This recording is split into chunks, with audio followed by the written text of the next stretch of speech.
This is MTG Burgeoning, and in this video we will showcase the building blocks to a Saproling tribal-themed build with Ghave, Guru of Spores, as the commander.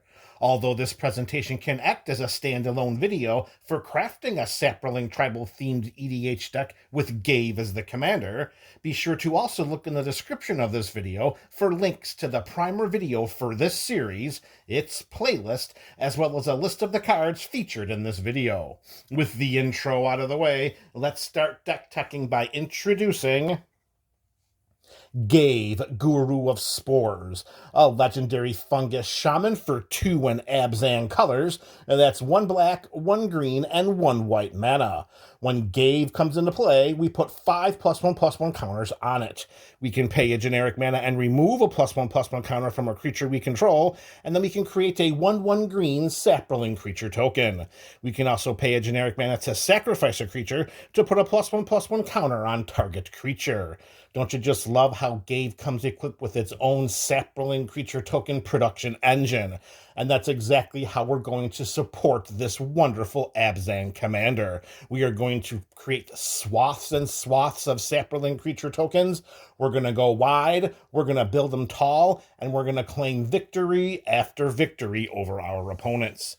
As crafty and combat shenanigans as Ghave is, it can't do it by itself. So the following 19 cards, presented to you in alphabetical order, are here to help support this Saproling tribal token theme.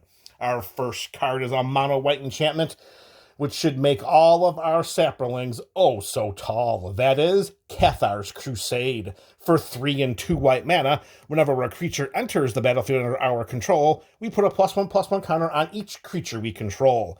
Couple of notes about this uber powerful enchantment that made its debut in Avacyn Restored. Any creature that comes into play is going to trigger it. Note that it doesn't say whenever a non-token creature, so our token creatures that come in, they're going to trigger Cathar's Crusade. And also note that the creature coming into play is also going to receive the +1/+1 counter from Cathar's Crusade. So if for some reason we throw out 4 Saproling creature tokens and they're all 1/1, Cathar's Crusade is going to trigger 4 times, and each one of those babies are going to get a +1/+1 counter times 4. That's, of course, if we get the burst creature token production, which we're going to be showcasing throughout this video. Cathar's Crusade is a fantastic win condition in this build, particularly when we'll be creating Saproling creature tokens like nobody's business. The right side here to Ghave is going to be the ways in which we can buff up our Saproling creature tokens, and then the pile to the left will be Saproling creature token producers. Staying with a mana value of 5, but shrinking from colored mana to just generic mana, we have Eldrazi Monument. This artifact for the aforementioned 5 generic mana gives creatures we control +1/+1, flying, and indestructible. At the beginning of our upkeep, we sacrifice a creature, and if we can't, then we sacrifice Eldrazi Monument. We should have very little concern or trouble paying this upkeep cost, because we will have so many Saproling creature tokens on our side of the battlefield that sacrificing one of them to the monument should be no problem at all. So giving all of our Saprolings +1/+1 to buff them up just a little bit. I mean, it's not as powerful as Cathar's Crusade, of course. However, the addition of evasion in the form of flying and protection and indestructible will make these armies of plants something that you do not want to mess with. All right, so we have Cathar's Crusade and Eldrazi Monument. Now, let's start making some creature tokens. The first card here is our first mono green edition, and that's going to be Fungal Plots. For 1 and 1 green mana, we can pay 1 and 1 green mana to exile a creature card from our graveyard to create a 1/1 green Saproling creature token. We can also sacrifice 2 Saprolings to gain 2 life and to draw 1 card. So again, some more combat trickery, a way in which to instant speed create some Saproling creature tokens as long as we have creature cards in our graveyard. This would be a lot better if it was a creature card from any graveyard, but we'll play the hand that we're dealt with. Fungal Plots is a great way in which to get card draw too. Let's not overlook the fact that we could have a ton of Saproling creature tokens on our side of the battlefield, and then a board wipe occurs, well, instant speed. For every 2 we sacrifice, we're going to bump up our life, and we're going to put a card in our hand. Ghave approves of both of those triggers. All right, next up, shifting from mono green to mono whites, we have Mycologist, a 0/2 human druid for 1 and 1 white mana. At the beginning of our upkeep, we put a spore counter on Mycologist. Then we can remove 3 spore counters from it to create a 1/1 green Saproling creature token. We can also sacrifice a Saproling to gain 2 life. So this is a little bit slower developmental. This is a little bit slower from a developing a board state standpoint than Fungal Plots could be, because we just jam 2 mana into it and exile a creature card from our graveyard. Here we need to get a spore counter on it during our upkeep, and then we got to wait until we get a total of 3 spore counters on it in order to remove them to create a 1/1 Saproling creature token. I wonder if we'll have ways to speed up that process during this video. Methinks we will.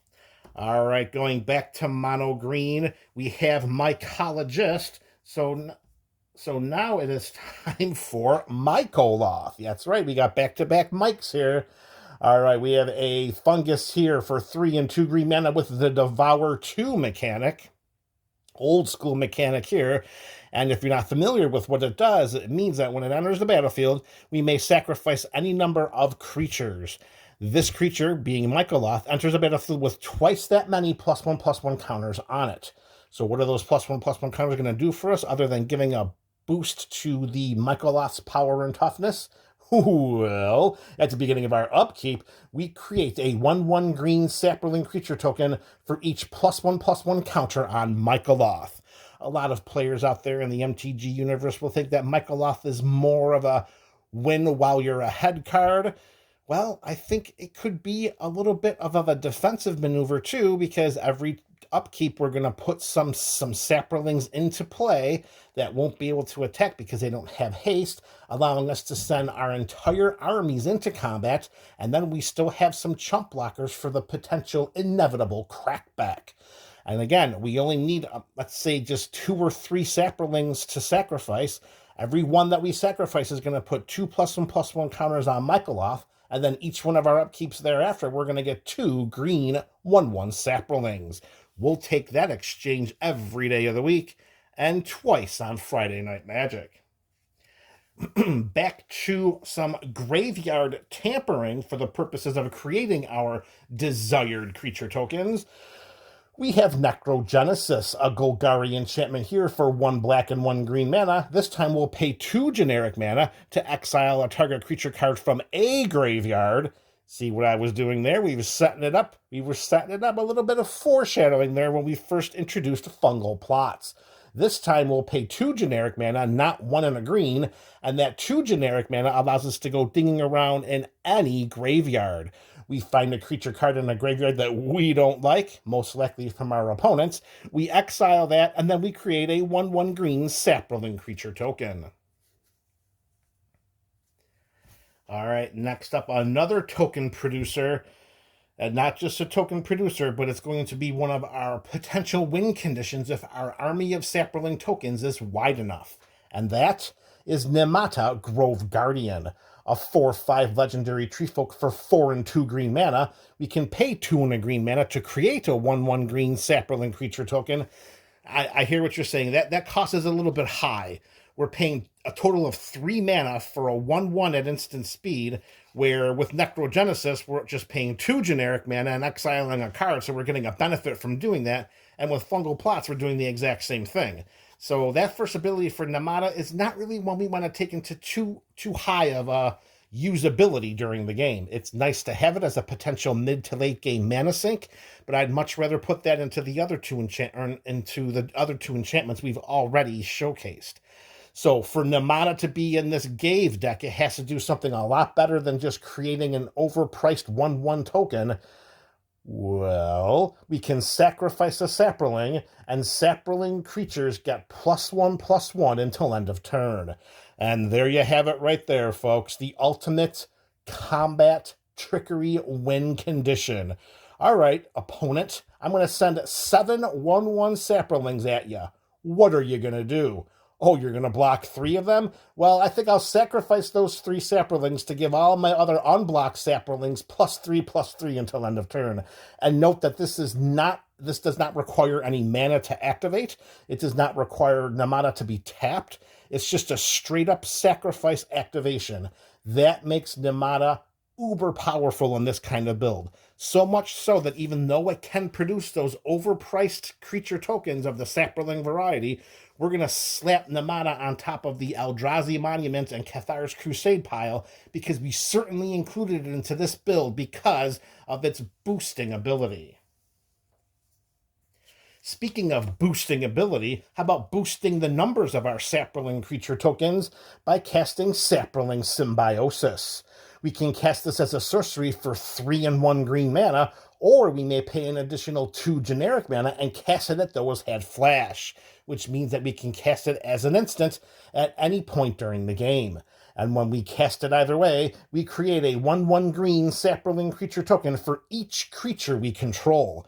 Note that even our non-Saproling creatures will contribute to the count of resolving Saproling Symbiosis. Example, we have 5 Saprolings on our side of the battlefield, and we have Ghave as well. Ghave is not a Saproling, it's a fungus shaman. So we cast Saproling Symbiosis, we're going to get 5 + 1 to be 6 1/1s on our side of the battlefield.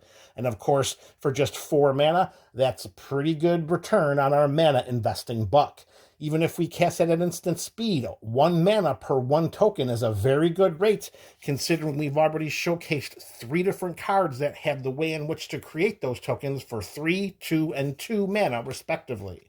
Saproling Symbiosis, with enough mana and cast at the end of our opponent's turn and turn of our last opponent's turn and turn order, that could be enough to instantly win the game for us when we untap, particularly if we have a Cathar's Crusade in play as a way in which to spread around +1/+1 counters like candy from a Pez dispenser.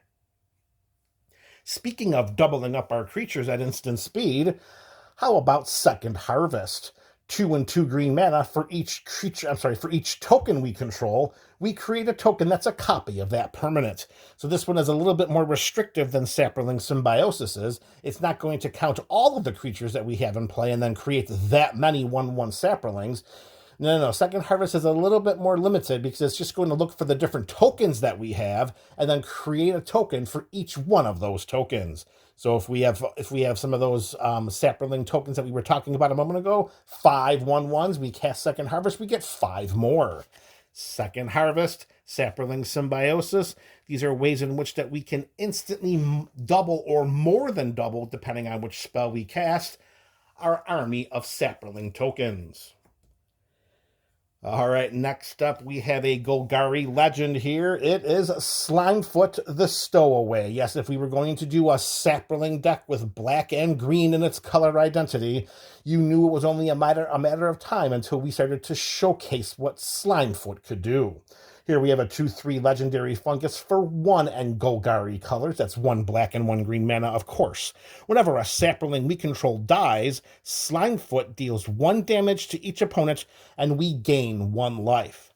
So this is the point in time where I'm going to slide Slimefoot here, drop it down right in front of Namada to show what a wonderful synergy we have between these 2 creatures. We have a free sacrifice outlet in Namada that lets us to just sacrifice a Saproling anytime we want. And then Slimefoot says, well, whenever one of our Saprolings dies, which could be through our own hand by sacrificing it, Stowaway here is going to deal 1 damage to each opponent and we're going to gain 1 life. That is a potential win condition, particularly because nothing stops this from happening because we don't have to pay any mana to do it, and we don't have to tap any of the creatures to do it. Only thing that could stop us would be some opponent interaction, and let's be honest, outside of any split-second abilities, if our army of Saprolings is big enough, we could just in response, and then in response again, no matter how many times we do it, we can continuously just sacrifice the tokens to Slimefoot and direct damage kill our opponents. And yes, Slimefoot also has another ability, which I don't think we're going to use too much, because if we had a problem with Namada's ability for 2 and 1 green mana to create a Saproling, I can't imagine we're going to like Slimefoot's ability to pay 4 generic mana to create the same 1/1 green Saproling creature token. So similar to Namada, we are going to slap Slimefoot right over here, because we much prefer to use our mana in more reasonable ways than paying 4 mana just to create a 1/1 token. So Slimefoot is considered a win condition, similar to the previous 3 cards in the pile right to Ghave. All right, next up we have a non-Saproling creature that's going to hook up Saprolings with an Anthem effect, and that is Spore Crown Thallid, a 2/2 fungus for 1 and 1 green mana. Each other creature we control that's a fungus or Saproling gets +1/+1. So that's going to help all of our tokens, and note, that's going to help out Ghave and any other of our fungi that we've already showcased in this video or have yet to do so. So this Anthem effect is going to get slapped right there. And you can see how we have ways in which to create our army on the back of Ghave, our uber powerful Abzan commander, and then a bunch of ways to make that wide army taller and even more dangerous. Shifting back to ways to create our Saproling creature tokens, let's showcase the next card and create a 1/1 green Saproling creature token through a basic fundamental of playing Magic the Gathering, and that's by playing a land off of Spore Mound, a 3/3 fungus for 3 and 2 green mana. That's a little bit pricey. However, whenever a land enters a battlefield under our control, we create one of our preferred creature token types. So even though we are investing a little bit more than we want to for a 3/3 that has no impact when it hits the battlefield, every time we play a land, we're going to get a 1/1 green Saproling creature token. All right, next up, going back to our fungi. Actually, not going back, continuing, because this will be the fourth consecutive fungus, Slimefoot, and then the Thallid and Spore Mound. And next up we have Spore Sour Thallid, a 4/4 fungus for 2 and 2 green mana. At the beginning of our upkeep, we put a spore counter on each fungus we control. If you remembered from earlier when we were talking about the mycologist, when we have to put a spore counter on it during one of our upkeeps, then we need to get 3 spore counters on it in order to activate its ability. Well, through the little bit of foreshadowing we did several minutes ago, here is the Spore Sour Thallid. Yes, this is going to put a spore counter on each fungus we control. So that's going to help uptick the number of counters on it, which allows us to create the Saproling creature tokens much more quickly. And we're not done yet. We can remove 3 spore counters from the Spore Sour Thallid to create a 1/1 Saproling. And also note that the Thallid puts the counters on itself and every other fungus that we control. Sticking with our spore theme, we have an instant. It is Spore Spawn. For 3 and 1 green mana, we create 3 1/1 green Saproling creature tokens. Wow, I don't know why I had to say sap so many times. Maybe things are just getting a little sticky over here. All right, with all of the sap from the trees and the fungus, get it? Okay, moving forward. So here we're investing 4 mana at instant speed for 3 tokens, which we consider to be acceptable here. It is a one-and-done spell, unlike the Necrogenesis that we can activate at instant speed for 2 generic mana, and the Fungal Plots, which is 1 generic and 1 green. Here, it's only a one-and-done spell, but we are getting one Saproling creature. We're getting more than 1 Saproling creature token per one. No, I said that the wrong way. We're not getting 1 Saproling creature token for each 2 mana we spend. We're getting 3 for the total of 4, which is a better rate overall per activation, as long as we get to as long as we're only activating that 1 time each with those other 2 cards. The Spore Spawn gives us the 3 for 4. If we can activate Fungal Plots twice, it only gives us 2. If we can activate Necrogenesis twice, it only gives us 2. So for the same number of mana, we're getting 1 extra Saproling. It's just that with Spore Spawn being an instant, it's a one and done spell. All right, next up we have a card that's going to synergize with this deck in such a powerful way that I suspect it's my sense that if Ghave and this card were on our side of the battlefield at the same time, this card would be the one to get the spot removal before Ghave. And that is the Tendershoot Dryad. For a 2/2 body, we have a Dryad for 4 and 1 green mana. At the beginning of each upkeep, we create a 1/1 green Saproling creature token. Note, that's not at the beginning of our upkeep. That is at the beginning of each upkeep. So if we're sitting down at a table with 3 opponents, during one round of turns, we already will create 4 1/1 Saprolings just with Tendershoot Dryad being on our side of the battlefield. That ability by itself is enough to make this card worthy of inclusion in a Saproling tribal deck. Oh, but we are so not done yet. Through Tendershoot Dryad's Ascend mechanic, which means that if we control 10 or more permanents, we get the City's Blessing for the rest of the game. We will have way more than 10 permanents by the time we have Tendershoot Dryad on our side of the battlefield, because remember, token creatures are permanents as well. And once we have the City's Blessing and the Ascend triggers to give it to us, Saprolings we control get +2/+2. Amazingly powerful synergies with this type of deck. Tendershoot Dryad creates the best amount of consistent turn-by-turn Saproling tokens and gives it the buff of +2/+2. So powerful, it's actually going to have its own spot right underneath Ghave, and that is a fantastic plan B if for some reason Ghave is languishing in the command zone due to overtaxation. All right, back to making some more Saproling tokens. We have the Thelonite Hermit, a 1/1 elf shaman for 3 and 1 green mana. This gives Saproling creatures +1/+1. Yeah, that's a little pricey. I mean, we're going to jam 4 mana into this. It's not even a fungus, and we're only getting an Anthem effect for our Saprolings. There's got to be more to it than that.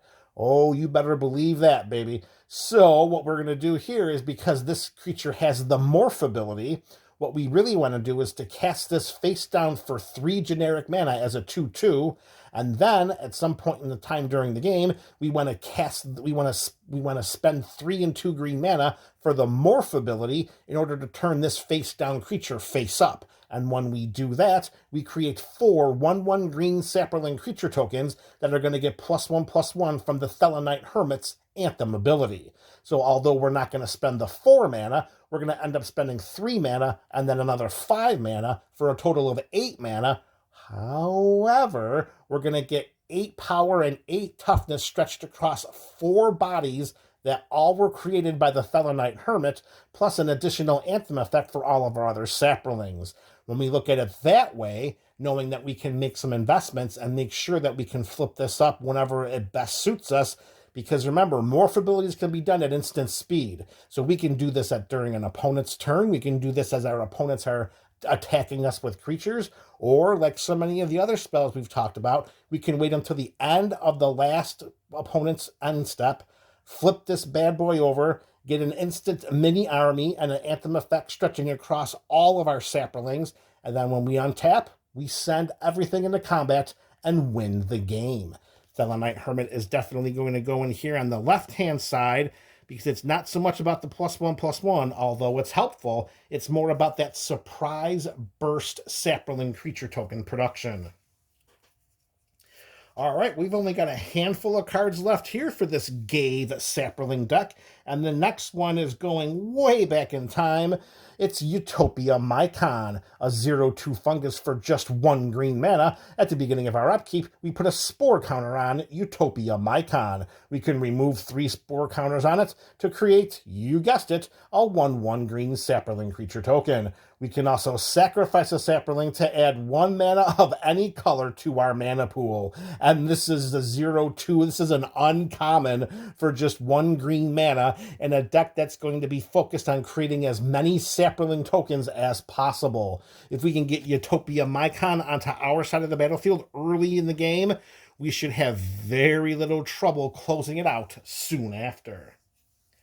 And if we do have any trouble closing it out soon after, then we have the mid to late game edition a Verdant Force, a 7/7 elemental for 5 and 3 green mana. This does exactly what Tendershoot Dryad does, just at a little more of an expensive rate. At the beginning of each upkeep, we create a 1/1 green Saproling creature token. There's no ascend mechanic here, there's no buffing. This just comes on the back of a massive 7/7 elemental. But still, it is a nice way in which to force an opponent to use some spot removal, or if they don't, or if no one does, each round of turns is going to give us X Saproling creatures, which is going to equal to where X is equal to the number of players at the table. Oof, that one did not come out as eloquently as it did in my mind. All right, we are down to our last card here, and we're going to stick with our mono green theme to close this out. We went elemental, and we're going to close it out with a tree folk legend.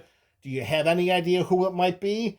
Back to the time of invasion, we have Verdaloth the Ancient, a 4/7 tree folk legend for 4 and 2 green mana. It also has a kicker of X. All other tree folk and all saprolings get +1/+1. So note that Verdaloth does not give itself the +1/+1 because it says all other tree folk. However, we do get that anthem effect for our saprolings. Again, though, the 6 overall mana is a bit steep for a 4/7 with an anthem effect that is not a fungus or a saproling. So you do suspect that that last block of text is going to have something to do with getting our side of the battlefield a little more planty. Well, you would be right. Remember, this does have kicker X, and when Verdaloth the Ancient comes into play, if we pay the kicker cost, we create X 1/1 green Saproling creature tokens. So yeah, we're going to need to have a whole ton of a lot of mana in order to create those tokens and cast Verdaloth, but I think we're going to be just fine with the amount of mana we'll be able to generate. Most of our spells here are pretty cheap outside of, the Verdant Force there. Ghave comes in at a healthy 5, but that shouldn't be a problem at all. Remember, we have the Utopia Mycon as well. All right, there you have it, MTG BC. We have showcases the building blocks to a Saproling tribal-themed build with Ghave, Guru of Spores, as the commander. Let me know your thoughts about this build in the comments section below. This is MTG Burgeoning, a channel for all things magic.